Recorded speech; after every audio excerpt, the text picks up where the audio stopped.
ဘောလုံးဆိုလဲကျွန်တော်ရှေ့တန်းမှာ6သွင်းပြီးဆိုကျွန်တော်ပဲခြေသွင်းအောင်6သွင်းတာကြာတော့ကျွန်တော်မြင်ယူလန့်နေဟာဒီကောင်ပြီးလို့မရဒီကောင်တစ်လုံးပေးလိုက်လူ9ယောက်9ယောက်လောက်ကျွန်တော်လိန်ပြီးတော့ရှုပြတော့ဂိုးသမားတော့ကျွန်တော်မြင်ဂိုးသမားကလိန်ပြီးရှုပြတာတခါတည်းကျွန်တော်ကတော့4 5ယောက်လောက်ကိုကျွန်တော်လိန်နိုင်တယ်အဲ့ဒီအချိန်ကအဲ့ဒီတော့အဲ့လိုကိုဘောလုံးရောက်သွားပြီဆိုကျွန်တော်လိန်ပြတာပဲ4 5ယောက်လောက်ကိုဖြောလိန်ပြရဲရှုတာပဲတိုင်းတိုင်းနဲ့ဘောလုံးသမားထဲမှာဆိုရင်တော့ကျွန်တော်ကတော့ခုလောလောဆယ်တော့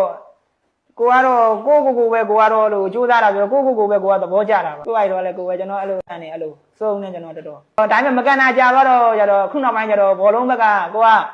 အခုကျတော့အကုန်စိုးနေတာဖြစ်တဲ့အတွက်ဖြည်းဖြည်းချင်းပေါ့နော်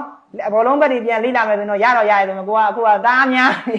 ကွန်တဲ့ပွဲတိုင်းတော့မနိုင်ဘူးလို့ရှုံးနိုင်တော့ကျကိုယ်တည်းကောင်းတဲ့အသင်းတွေပါလေအဲ့လိုရှိပါတယ်တခါကန်တော့ကျွန်တော်တို့အဲ့လိုမျိုးပေါ့နော်အဲ့လိုဖလားတွေပါလေကျွန်တော်တို့ရဘူးတယ်အခုကျတော့မကန်တာလည်းနည်းနည်းကြာသွားတာပေါ့အဲ့လိုပွဲတွေပါဆိုလည်းကျွန်တော်ခေါ်ကြတယ်အဲ့လိုမျိုးပေါ့နော်အဲ့ဒီဘောလုံးကန်တဲ့ဟိုဟာကျွန်တော်အဲ့လိုဘောလုံးကန်တဲ့နေရာမှာဆိုကျွန်တော်လည်းရှေ့တန်းဟိုဟာဖြစ်တာစိတ်ကြကျွန်တော်အမြဲတမ်းခေါ်တော့အခုကျတော့သူတို့လည်းအမှန်ကန်ဖြစ်သေးတာတော့ကျွန်တော်ဒီရောက်လာတာပေါ့နော်တော်တဲ့သူတွေကတော့အားလုံးကတော့တကယ်ဟိုကဘာကြော်တွေကြည့်ပါပဲအားလုံးကတော့တော်ပြီးသားပါအားလုံးကျွန်တော်အနေနဲ့တော့ကြိုက်ပြီးသားပါပဲ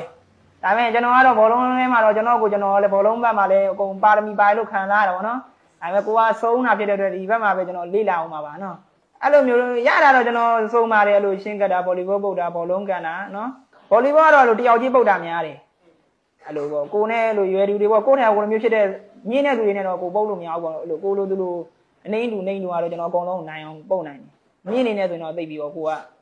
အခြေခံပေါ့နော်အခြေခံနေရတော့အကုန်လုံးပုတ်နိုင်တယ်တစ်ဖက်အသင်းရတော့အဲ့လိုကျွန်တော်ပိုင်းတော့ကြောက်တယ်ကျွန်တော်4 5ယောက်လောက်ကိုလိမ့်နိုင်တယ်တုံးတော့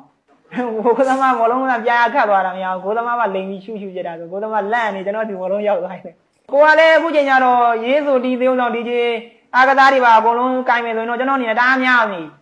အဲ့တော့အခုရေးဆိုတီးဒီဂျေအများကြီးဖြစ်နေတာတွေ့တယ်ဖြည်းဖြည်းချင်းတော့ကြိုးစားနေပါတယ်အကုန်လုံးပေါ့နော်နောက်လည်းနည်းနည်းတော့စဉ်းစားအောင်ပဲဘာကြီးပြမလို့တော့နော်အများကြီးပြဖို့တော့ရှိပါသေးတယ်